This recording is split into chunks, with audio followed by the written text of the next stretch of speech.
find out.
Not this way. I'm not going back to that temple. Relmar, you got a minute? Yes?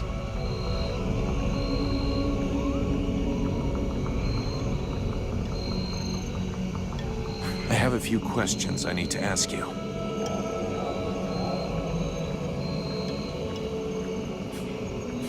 Do you know these swamps? I've been in this area long enough to have explored a fair amount of it, actually. The region is rather inhospitable, which I suppose is a good thing under the present circumstances. A good thing? You're out of your mind. These swamps are a labyrinth. The Deadwalker scouts will never be autonomous enough to find their way to the village by themselves. That means we should be fairly safe for the moment. At least until a general or an ice lord comes to town. Except that recently, there has been a change in these swamplands. And I must admit that I no longer feel safe at all. What do you mean? Something is affecting the swamplands, corrupting the vegetation and the animals. And I have no idea what it is. But anything that grows or lives here could become a threat. So I strongly recommend that you watch where you put your feet. Elves are pretty rare. I haven't had the chance to talk to many. Can you tell me more about you people? We are born in the trees, eat only seeds, and we spend all the livelong day singing. I get the feeling you're fucking with me. Perish the thought. Well, it's just that we aren't that different from you humans, despite what one hears. Our civilization is obviously a bit older, so we have had the time to learn from our mistakes. We don't really live in the same rhythm as you do. We move a little slower, and most of us are prone to having at least some respect for the past. This is the reason why we never destroy anything, that we prefer to build on top of things. I've heard that you are immortal. That joke has lived for 15 generations. I will never get tired of it. No, we're not immortal. We live long lives, though, much longer than you. We are resistant to poisons, rotten food, and toxic body odor, apparently. Unfortunately, these things do not make us immortal.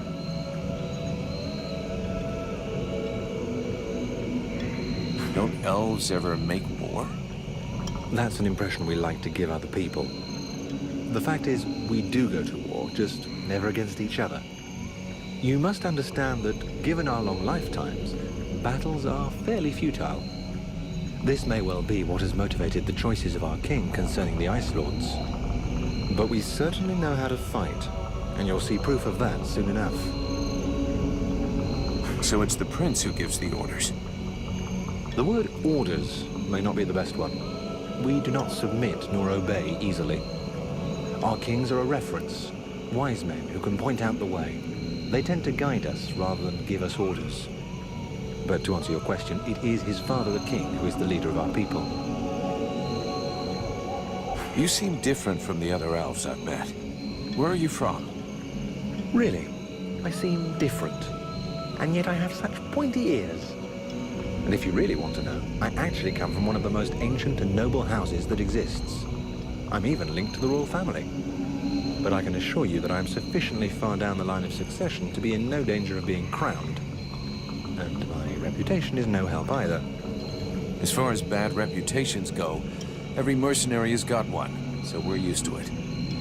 Let's just say that I got into enough trouble to eventually be considered a traitor to my people. When I got involved in the war, I disagreed with decisions made by the king. He thought that this war, like so many others, would not last. That the conquests won by the Ice Lords would melt away like all the human victories before them had. But I thought differently. Right from the start of hostilities, I began to requisition certain resources I felt necessary for those doing the fighting. More food, more weapons, better armor. When my people discovered what I'd done, I was declared an outlaw, and many saw me as a thief, which, in a manner of speaking, I guess I was.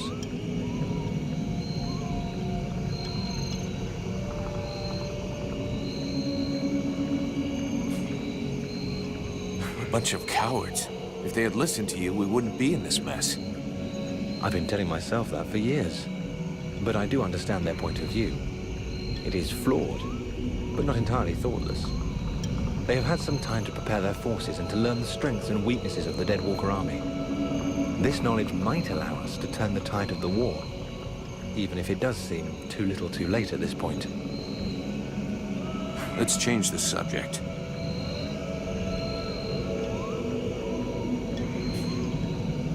We need to adjust your combat style. What would you like me to do? Well, actually, don't change anything. Right. I see you know what you want.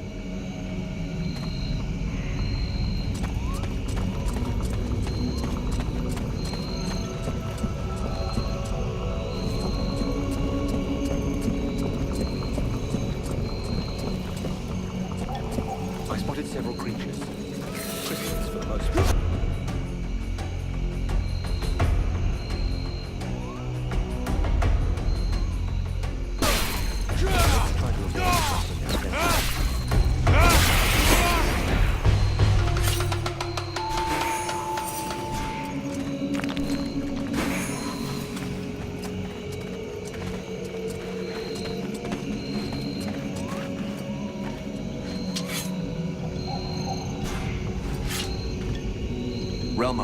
You got a minute?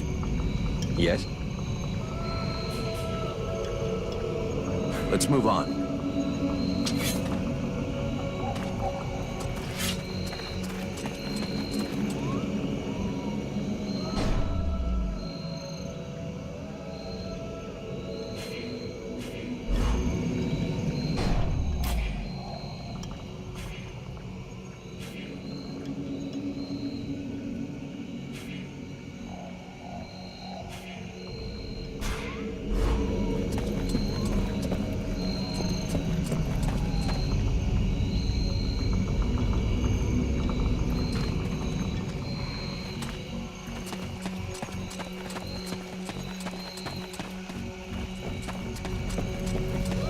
Let's keep going. We're almost there.